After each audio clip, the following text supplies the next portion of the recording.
Hey friends, just want to offer another leadership moment for you, and always thankful for your support of Studio Wesley and all the work that we're trying to do for college age young adults. So I heard somebody say once that anxiety starts at the moment when we forget that God is with us.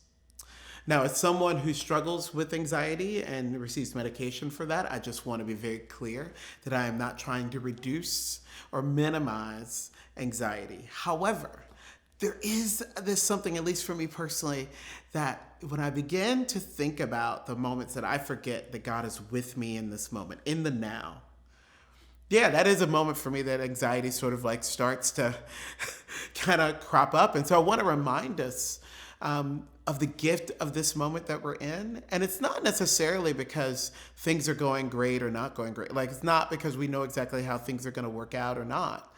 But the gift of this moment, the gift of now, is rooted in this one basic but profound idea that God is with us. John Wesley, we anecdotally believe that on his deathbed, he said, and best of all, God is with us.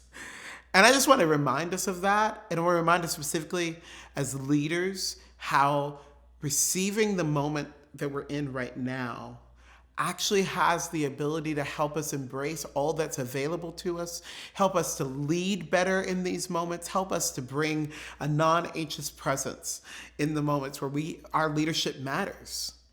And so I just want to invite us to consider that, how maybe our anxiety, maybe our struggle begins just at that really weird moment where we forget that we are not alone in this work. We are not alone in our service. We are not alone in our callings. Even the things that are in our hands right now, like it's not just on us, but actually God is with us in the work.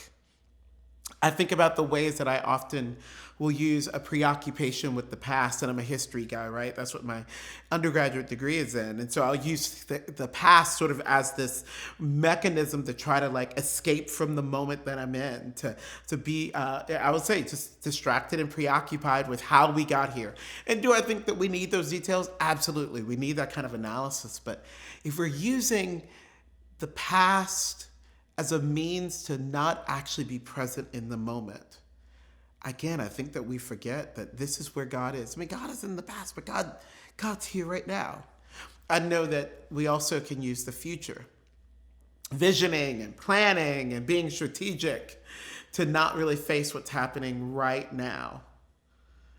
And again, it's a distraction. It becomes a preoccupation that keeps us from actually experiencing the ways that God is moving in our midst right in this moment.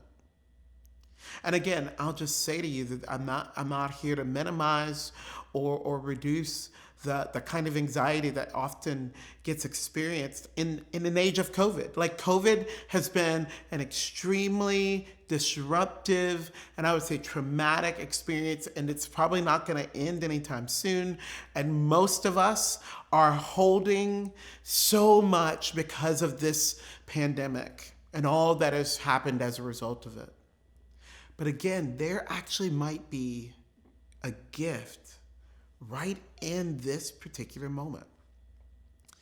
What we do truly believe is that God is with us and that God is at work. God's grace is among us right here and right now. And so as leaders, how might we receive the gift of now? How might we embrace and deepen our belief that we are not alone in this work, we are not alone in this moment? God is with us right here. And so that's my encouragement for you, my friends. I really want to invite you to not be distracted by the past or the future. And I'm not, again, no minimizing. Right now is really tough. But even in this tough moment, there could very well be the gift of God's presence that is waiting to be poured out on us. I hope that encourages you. Just know that we're with you as you lead, specifically leading college-age young adults, whether it be as a parent or a minister or just someone who's around them as a mentor. We are with you and we are praying for you in your service of college-age young adults. And we thank you for your support of Studio Wesley. Be well, friends.